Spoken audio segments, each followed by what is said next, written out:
Hello.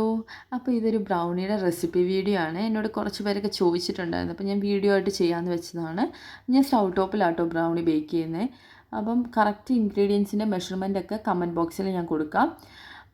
3 മുട്ട എടുക്കുന്നുണ്ട്. അതിലേക്ക് 1/2 ടീസ്പൂൺ വെനില എസൻസും ഷുഗർ 200 ഗ്രാമുമാണ് ചേർക്കുന്നത്. വൈറ്റ് ഷുഗറും ബ്രൗൺ ഷുഗറും ഹാഫ് ആയിട്ട് എടുത്ത് പൊടിച്ച് 2-3 ബാച്ചായിട്ട് ചേർത്തിട്ട് നല്ലോണം മിക്സ് ചെയ്തെടുക്കുന്നുണ്ട്. നമ്മളിത് ആദ്യം ചേർക്കുമ്പം ഒരു ഡാർക്ക് യെല്ലോ ഷെയ്ഡായിരിക്കും. അതിൽ നമ്മൾ ബീറ്റ് ചെയ്ത് ഒരു ലൈറ്റ് പെയിൽ യെല്ലോയിലേക്ക് മാറും. അപ്പോൾ അതുവരെയാണ് നമ്മളത് ബീറ്റ് ചെയ്യേണ്ടത്. അതുപോലെ ഷുഗർ നല്ലോണം ഡിസോൾവ് ആവണം. അപ്പോൾ ഈ നല്ലൊരു ഫ്രോത്തി ടെക്സ്ചർ വരുന്ന വരെ ബീറ്റ് ചെയ്തതിന് ശേഷം നമ്മളിതിലേക്ക് ചോക്ലേറ്റിൻ്റെ മിക്സ് ആഡ് ചെയ്യണം. നമ്മൾ 200 ഗ്രാം ഡാർക്ക് കോമ്പൗണ്ടും 100 ഗ്രാം അൺസോൾട്ടഡ് ബട്ടറും കൂടി മെൽറ്റ് ചെയ്ത് വെച്ചതാണിത്.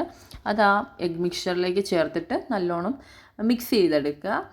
അതിനുശേഷം നമ്മൾ ഡ്രൈ ഇൻഗ്രീഡിയൻസ് ആയ മൈദയും കൊക്കോ പൗഡറും പിന്നെ ഒരു പിഞ്ച് ഓഫ് സോൾട്ടും ഞാൻ എക്സ്ട്രാ ആയിട്ട് ഇതിലേക്ക് ഒരു 2 രൂപയുടെ ഇൻസ്റ്റൻറ്റ് കോഫി പൗഡറിൻ്റെ ഒരു പാക്കറ്റ് പൊട്ടിച്ചിട്ടിട്ടുണ്ട്. അതും കൂടെ മിക്സ് ചെയ്തത് അരിച്ച് ഒരു 2-3 ബാച്ചായിട്ട് നമ്മളതിൽ ചേർത്തൊന്ന് ഫോൾഡ് ചെയ്തെടുക്കുക. ഒത്തിരി ഇട്ട് കുഴച്ച് ഇതാക്കരുത്. അതുകൊണ്ട് ഫോൾഡ് ചെയ്തെടുക്കുക.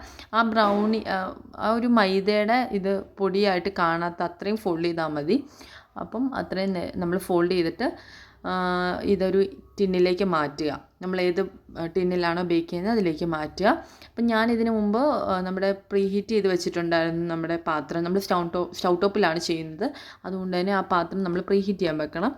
അതിലേക്കാണ് നമ്മുടെ ടിൻ ഇറക്കി വെക്കേണ്ടത്. ഞാനിവിടെ ഒരു 8 ഇഞ്ചിൻ്റെ ടിന്നാണ് എടുത്തേക്കുന്നത്. അതിലേക്ക് നമ്മുടെ ബ്രൗണി ബാറ്റർ ഒഴിച്ചിട്ട് നന്നായിട്ടൊന്ന് സ്പ്രെഡ് ചെയ്ത് കൊടുക്കുക. ഒരു സ്ക്വയറും കൂടെ ഉണ്ടെങ്കിൽ നല്ലതായിരിക്കും. സ്ക്വയർ വെച്ചൊന്ന് സ്പ്രെഡ് ചെയ്ത് കൊടുത്താൽ അതിനുശേഷം എനിക്കിവിടെ ഡബിൾ ചോക്ലേറ്റിൻ്റെ ഓർഡർ ഉണ്ടായിരുന്നു. അപ്പം ഞാൻ ആ ഒരു ഭാഗം മാത്രം ഡാർക്ക് കോമ്പൗണ്ടും മിൽക്ക് കോമ്പൗണ്ടും കൂടി ടോപ്പ് ചെയ്ത് കൊടുക്കുന്നുണ്ട്. അതിനുശേഷം നമ്മുടെ ആ ടിന്നെടുത്ത് നമ്മൾ പ്രീ ഹീറ്റ് ചെയ്യാൻ വെച്ചിരുന്ന പാത്രത്തിലേക്ക് ഇറക്കി വെക്കുക. എന്നിട്ട് ഒരു 40 to 45 മിനിറ്റ്സ് ബേക്ക് ചെയ്താൽ മതിയാവും. ഒരു മീഡിയം ഹീറ്റിൽ 40 to 45 മിനിറ്റ്സ് ബേക്ക് ചെയ്ത് കഴിഞ്ഞാൽ നമ്മുടെ ബ്രൗണി ഇവിടെ സെറ്റായി. അപ്പോൾ എല്ലാവരും ഒന്ന് ട്രൈ ചെയ്ത് നോക്കുക. Okay, by.